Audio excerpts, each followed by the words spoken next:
I did want to bring up the fact we just hit 100 subs. Currently at the time of recording, 478 subs. We have 500 subs right now, man. Clap it up for that. You know what I'm saying? 556 subs, man. 1,000 subscribers in under 2 months. Man, that is crazy. As much as I would like to come on here and just say thank you, which trust me, you'll be hearing me say a lot in this video, I'm sure. I also wanted to take the opportunity to explain how I achieved such an accomplishment that so many creators aim to reach on this platform, and how I did it in such a relatively short amount of time. My goal in doing so is to possibly give some fellow creators some ideas and inspiration on how to enhance the level of exposure their content receives. In order for you to fully grasp what it took me to get here, however, I'm gonna have to give you some backstory about me. You'll see why in a minute.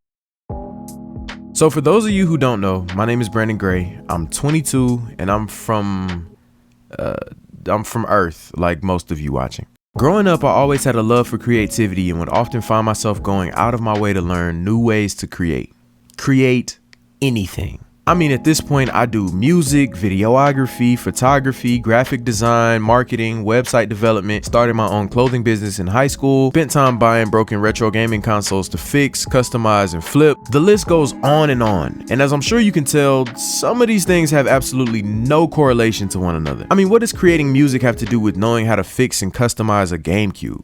Absolutely nothing. But just look at this B-roll shot, bro. Do you think I'd be able to create such a cool shot if I didn't try my hand at videography and learn how to customize consoles? Or on an even deeper level, do you think I'd know how to record the clean vocals that I'm using for this voiceover without teaching myself how to record my own music? I mean, even this shot is incorporating videography with audio recording techniques to bring you something that's high quality. And this is just 10-second B-roll. I guess the point of me saying all of this is to give advice to anybody chasing the same dream as I am. Deconstruct everything around you and learn about as much as you can. In the midst of me bouncing around from different hobbies and skills though, there was one interest that I've had since I was a kid that I didn't mention before.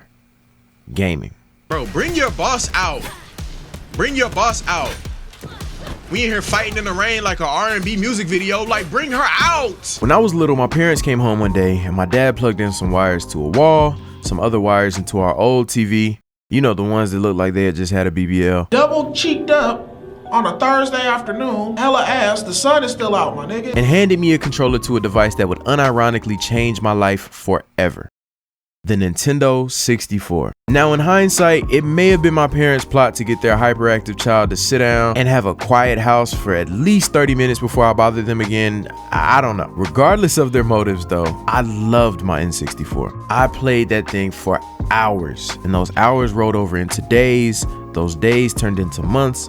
Those months turned into years, until the point I upgraded and got more and more video game consoles over time. What are they selling? PS5s. So fast forward nearly 2 decades later, oh my gosh, I feel like I belong in a wheelchair saying that. And that a hobby that I casually did for fun has now grown into a multi-billion-dollar industry. Over the years, you'd think the steady progression of gaming's popularity, running nearly parallel with my newfound love for creativity, would warrant outlets like YouTube to be a godsend for somebody like me. And I would agree, in theory. I don't know what was standing in my way, but I just never pulled the trigger on it. Figuratively speaking, of course. I mean, I never pulled the literal one either. There was that one time. Wait. I'm saying all of this to say that starting this channel has been a plan of mine for literal years, and I'm just now deciding to act upon it. But there's a positive to that. You see, being of Christian faith, I believe that God's plan works in ways that we may not be able to comprehend at the time. And I say this with extreme confidence and even proof now that I've reached a milestone that I thought was once impossible.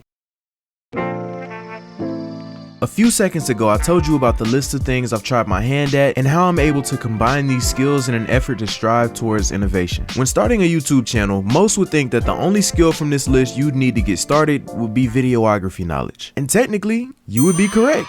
But before trying my hand at any new skill, I like to do my research on it first. In the research phase of my YouTube channel, I realized that there were only 3 ways to be successful on YouTube, no matter what you planned on making videos about. It could be gaming, fashion, comedy, DIY, education, commentary. It didn't matter. Your videos had to fall in one of these 3 categories.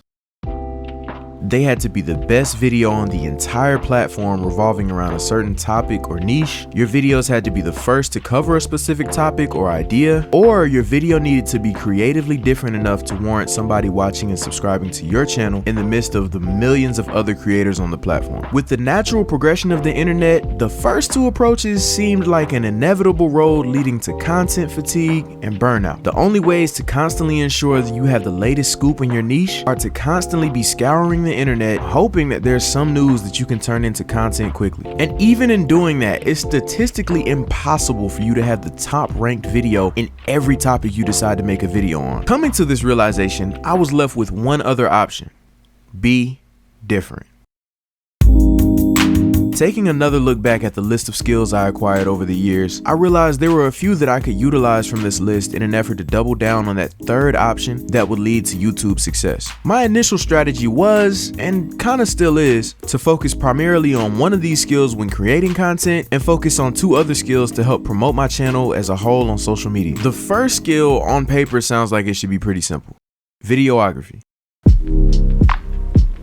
Now, to most people, that just means point the camera at yourself, press record, edit the footage, and upload. And I would say for most people, that works great. But for my particular situation, I had a lot more things I wanted to focus on in order to ensure every one of my videos was presented with the same level of quality that creators with a much bigger audience had. Quality and creativity were to be at the forefront of my videos from the very beginning. It didn't matter if I had 5 views or 50,000. But in order to get viewers' eyes on my channel in the first place, I knew I could rely on the implementation of two of my other skills to get me started: marketing and music.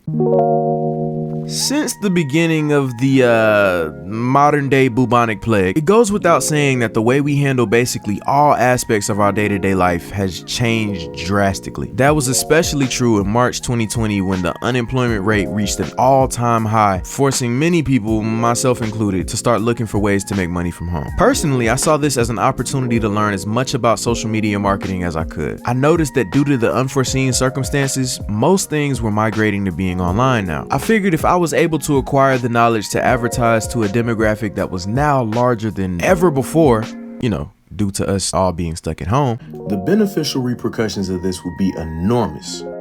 And they were. But before we could even get to that, I first needed to have something to advertise in the first place, which is where music comes in. I'm seeing right through you, like I had X-ray vision. I'm chasing my dreams, you falling for hoes, and they say I be tripping. You a joke, homie. One of those that was told wrong. Different things. I decided the thing I wanted to use to advertise my channel was gonna be music. Since I was a kid, I've always had interest in music. That interest snowballed into me writing my own songs and learning how to become a musical engineer. And in this case, writing and recording music proved to be extremely useful when deciding I wanted to use it as promotional material for my channel. On February 2nd, 2022, nearly 2 months before I had even uploaded my first video on YouTube, I wrote and recorded a song in the style of a TikTok video. But before running this video as an ad, I uploaded it to Instagram and got some pretty good feedback. This led me to make one more TikTok style video that I would later turn into ads. I had no idea at the time how or if these videos would be successful to an audience full of strangers, but I was optimistic considering I had never seen anybody run an ad for a gaming channel where they made a song about it. Once everything was in place, I released my first few videos on YouTube and ran Instagram and Facebook ads alongside them. Over the next few days, I spent time analyzing the data and realized that the ads worked. The ads really worked, actually. See, at the time of recording, I've ran ads on Facebook, Instagram, and TikTok actually, and have gotten my average cost per click down to as low as 7 cents per click, essentially meaning that for every 7 cents I could get at least one person to watch my video. I know this is how a lot of you found my channel in the first place, and I want to say I'm extremely grateful for you all. So in conclusion, like I said, thank you to each and every one of you for checking out my channel in the first place. Starting a YouTube channel has been a goal of mine for a while now, and to see that it's gotten such a positive response is an amazing feeling. I hope anyone out there who's been hesitant about starting a channel of their own,